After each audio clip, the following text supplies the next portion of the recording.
Hey everyone, Ricky from BRAD Media here, and I've got 5 hot tips to share with you from Social Media Camp. Social Media Camp is a digital marketing and social media conference held in Victoria, BC every year, and this year I was honored to attend. Number one big tip, make data-driven decisions. Test everything, test your content, test the times of day that you're sending content out, and when your audience is engaging with that. Test your content format, whether people are engaging with, images or videos or just text. What's working. Go on Google Analytics, have a look at your keywords. Test your platforms. Do you need to be on everything, or can you just go with Instagram? Is that where your people are?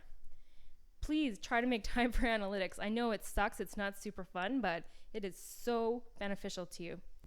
And there are a lot of good platforms out there that you can start using. Hootsuite, Sprout Social, they're kind of basic, but it's a good place to get started. If you really want to dig in, I suggest going to Google Analytics, Facebook Insights, YouTube Analytics, and Twitter Analytics are great too. Also have a look at your competition, and maybe most importantly, develop a system based on your data. No one-off looking at likes, comments, and shares. I want you to take the data that you're seeing and start to build some kind of a system and process for when you're going to post, what you're going to post, and who's going to do it. Number 2, integrate social media with your business objectives. Social media is not a silo, nor is it your sole marketing strategy. It's just one piece. I want you to use social media for customer service. You can use it for market research, the data analysis I was just talking about. Use it to build brand awareness, but do not make that the only thing that you use. And the last thing, use social media to meet sales goals, but do not sell on social media. A lot of people talked about this, that people are, posting really hard sales content on social media. It doesn't work. We've seen it again and again. Make friends, build relationships first. Number 3, produce and share micro content. We are seeing more and more we are visual, and people like to share visual content. There are a couple free tools like Canva and Visually. If you go to my blog, I've got some tips on how to use Canva and how to build really, really easy graphics in less than 5 minutes. The most popular things you can share are usually things with images and text on them. So, image quote graphics like the one I've got here from Confucius. Tips graphics, diagrams, infographics.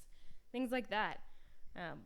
People don't want to read long blog posts anymore. They want as much content as they can get in a small amount of space. So, do them a favor. Number 4. This is a good tip. Customers make buying decisions long before they take out their credit card. Did you know that most people need to see you 5 to 8 times before they actually decide to buy from you? A lot of people were talking about, people spend a lot of time talking to their friends, looking at reviews, doing research before they even go to your website and click buy or even look at the shopping cart.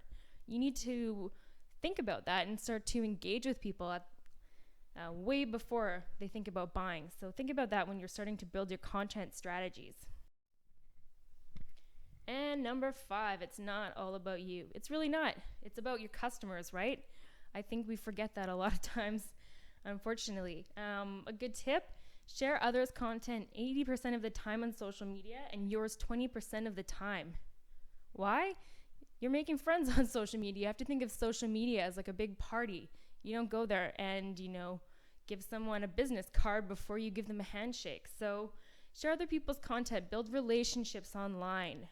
You can share other people's content and it still builds social proof and trust for your brand.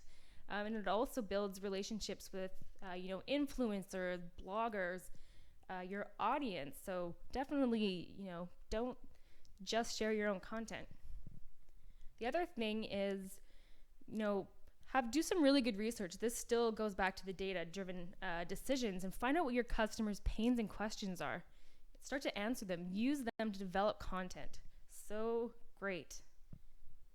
And as a last little bonus, I was in a great presentation by Bosco Anthony from Vancouver, and he shared this video with us at the end from Hello Flow. I highly suggest you follow me on Twitter and give it a watch. Thanks, and I will talk to you later.